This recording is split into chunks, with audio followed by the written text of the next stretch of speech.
Sa pangalan ni Jesus, ikaw ay gagaling.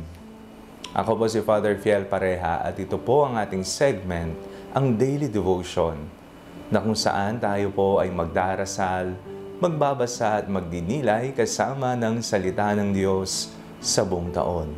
Manalangin tayo. Sa ngalan ng Ama, ng Anak at ng Espiritu Santo. Amen. Halina, banal na Espiritu, liwanagan mo ang aming puso at isip nang maunawaan at maisabuhay namin ang iyong salita. Amen. Our Bible passage for today is from the Gospel of St. Mark chapter 6, verses 53 to 56, and I read it for you. When they had crossed over, they came to land at Gennesaret and moored the boat. When they got out of the boat, people at once recognized him and rushed about the whole region and began to bring the sick on mats to wherever they heard he was. And wherever he went into villages or cities or farms, they laid the sick in the marketplaces and begged him that they might touch even the fringe of his cloak. And all who touched it were healed. Kayo po ba'y may karamdaman sa kasalukuyan o kaya na may miyembro ng inyong pamilya na nakaratay at nagdurusa dahil sa sakit? May kaibigan ka ba na naka-ospital ngayon?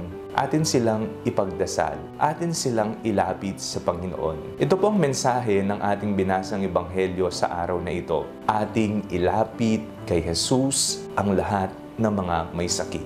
Naging popular si Jesus.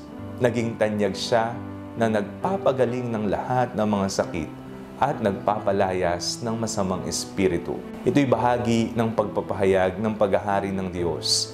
Ang kagalingan, ang pagiging buo, hindi lamang ng katawan, maging ang espiritu at ang buong sangkatauhan. Inilapit nila at inilatag nila maging ang mga sapin, ang mga banig na mga may sakit, kung nasaan siya naroon. Kung mapakinggan na siya ay narito sa isang pook, doon ay magkukumpulan ang mga may sakit. Kapag naman nabalitaan nila na nasa ibang ibayo siya, pupuntahan nila at dadalhin nila ang lahat ng may karamdaman. Nilalapit nila ang kanilang pangailangan sa Diyos. Ito po ay isang napakagandang postura ng pananalangin, isang paglapit kay Jesus. Para sa mga may sakit, ang inilalapit ay ang karamdaman at ang hinihingi ay kagalingan. Sa pangalan ni Jesus, lahat ay may pagkakaloob. Walang imposible sa Panginoon. Ika nga ng ebanghelyong binasa natin sa araw na ito, mahawakan lamang